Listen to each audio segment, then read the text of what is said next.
அண்மை செய்தியை பார்த்து வருகிறோம். ராமநாதபுரம் மாவட்டம் கீழக்கரையில் 2 கார்கள் நேருக்கு நேர் மோதி விபத்து ஏற்பட்டிருக்கிறது. இந்த விபத்தில் 5 பேர் உயிரிழந்திருப்பதாகவும் தகவல் கிடைக்கப்பட்டிருக்கிறது. கூடுதல் விவரங்களோடு இணைகிறார் எம்முடைய செய்தியாளர் பூபேஷ். பூபேஷ், வணக்கம். என்ன நடந்தது? விரிவான விவரங்கள். வணக்கம்.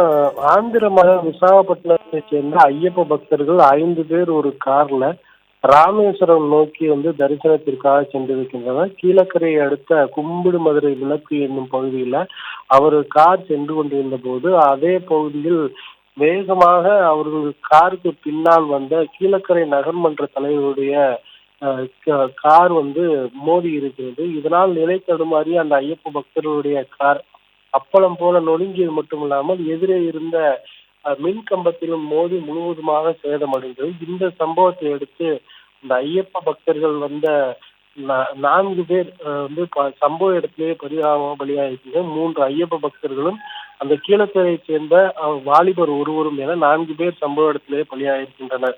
மேலும் அந்த மீதம் உள்ளவர்கள் 5க்கும் மேற்பட்டவர்கள் ராமநாதபுரம் மாவட்ட அரசு மருத்துவக் கல்லூரி மருத்துவமனைக்கு சிகிச்சைக்காக கொண்டு வரப்பட்டு அவர்களுக்கு தீவிர சிகிச்சையானது அளிக்கப்பட்டது. அந்த சிகிச்சையின் போது சிகிச்சை பலனளிக்காமல் பரிதாபமாக மேலும் ஒரு ஐயப்ப பக்தர் பலியானார். இதன் காரணமாக பலி எண்ணிக்கையானது 5ஆக உயர்ந்திருக்கிறது. மேலும் ஒருவர் உயிருக்கு ஆபத்தான நிலையில் மதுரை அரசு மருத்துவமனைக்கு கொண்டு செல்லப்பட்டுள்ளார்.